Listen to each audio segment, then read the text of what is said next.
Muito bem, continuando, nós então vamos pegar o primeiro tópico daquilo que nós paramos no vídeo anterior. Algo está errado com o mundo. A triste condição de nosso planeta indica que algo está terrivelmente errado. O sofrimento que experimentamos e a angústia que sentimos em outros nos indicam que o sofrimento não discrimina raça, condição social, religião ou mesmo moralidade. Ele pode parecer cruel, aleatório, sem sentido, grotesco e totalmente fora de controle. Coisas más acontecem a pessoas que procuram ser boas e coisas boas ocorrem àquelas pessoas que têm prazer em ser más.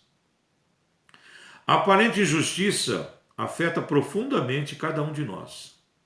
Lembro-me de ter observado minha avó, essa é a história do autor, que padecia de câncer.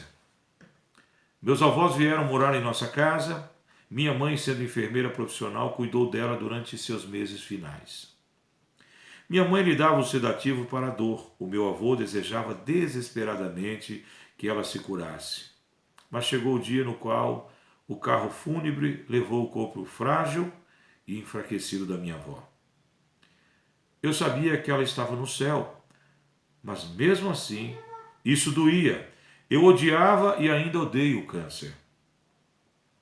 Ao sentar-me aqui refletindo sobre todos os sofrimentos de meus amigos, meus companheiros de trabalho, minha família, meus vizinhos e as pessoas da minha igreja têm experimentado, mal posso imaginar o cumprimento dessa lista.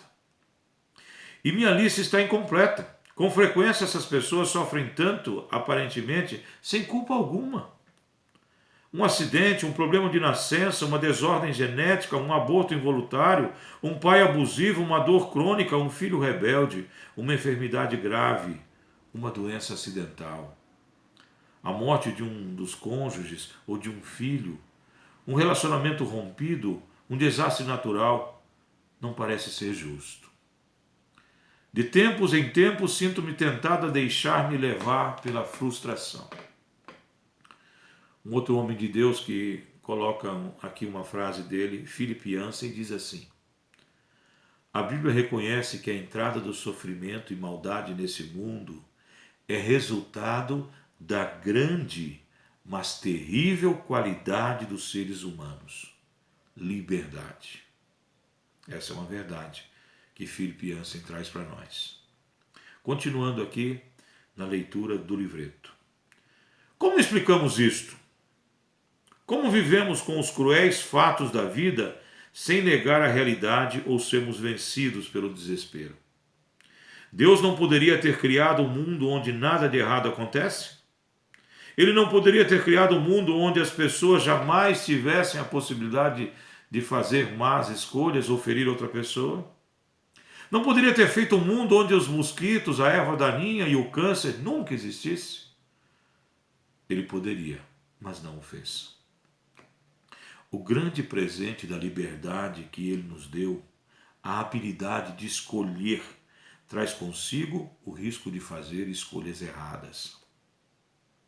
Se você pudesse escolher entre ser uma criatura com liberdade de pensamento no mundo em que as más escolhas produzem o sofrimento, ou ser um robô neste mesmo mundo sem dor, o que você decidiria? Que tipo de ser glorificaria mais a Deus? Que tipo de criatura o amaria mais? Poderíamos ter sido criados para sermos iguais às graciosas bonecas a pilhas que dizem eu te amo quando são abraçadas. Mas Deus tinha outros planos.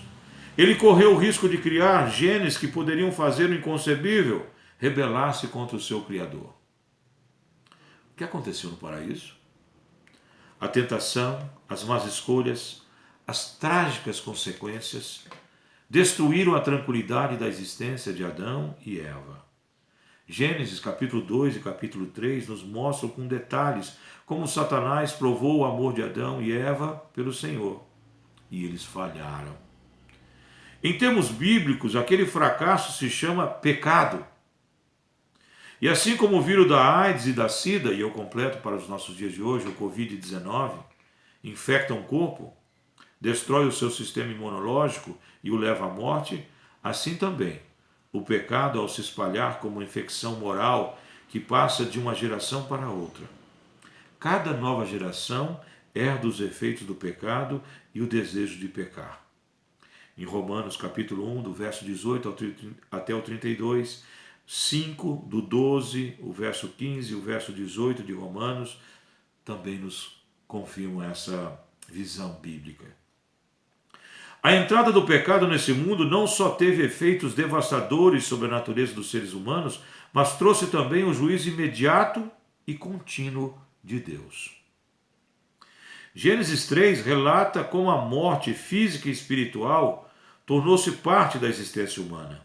Ali nos versos 3 e o verso 19 mostram isso com clareza. Como o nascimento de filhos tornou-se doloroso, a terra foi amaldiçoada com ervas daninhas que dificultaram muito o trabalho do homem, nos versos 16, 17 e 19, do capítulo 3 de Gênesis. Adão e Eva foram expulsos, foram colocados para fora do jardim especial, onde haviam desfrutado íntima comunhão com Deus. Terminou ali uma história. C.S. Lewis, um homem que Deus usou também no século XX para trazer muita clareza ao cristianismo, afirmou certo dia o seguinte: Deus compartilha conosco em nossos prazeres, fala em nossas consciências, mas grita em nossas dores. Este é o seu megafone para acordar o mundo alienado. Prestou atenção? Continua aqui o autor. No Novo Testamento, o apóstolo Paulo descreveu a criação de Deus gemendo e ardentemente antecipando o momento quando será redimida da maldição, da decadência, e será reconstruída, reconstituída, livre dos efeitos do pecado. Romanos 8, dos versos 19 até o 32, nos ensinam isso. A enfermidade, os desastres e a corrupção são sintomas de um problema mais profundo. A raça humana rebelou-se contra o Criador. Cada tristeza, dor e agonia são memórias vívidas de nossa difícil situação humana. À semelhança de um enorme letreiro de neon, a existência do sofrimento comunica em alto e bom som que o mundo não é aquilo que Deus pretendia que fosse. Por conseguinte, a existência do sofrimento foi a primeira e mais básica resposta para a entrada do pecado nesse mundo. Ele não pretendia, mas nos deu a liberdade e permitiu que a usássemos. Parêntese meu. A dor nos alerta que uma enfermidade espiritual está arruinando o nosso planeta. Muitas vezes os nossos problemas podem simplesmente ser um efeito colateral, a consequência por vivermos num mundo caído sem culpa pessoal da nossa parte. Mas, aqui digo eu, vivemos nesse mundo. Jesus pede ao Pai, livra-os. Peço que não os tire do mundo, mas que os livre do mal. E assim Deus tem feito, desde aquela oração. Que você possa compreender isso. E no nosso próximo vídeo, você verá comigo que algo está errado com as próprias criaturas de Deus. Que Deus continue falando comigo e com você.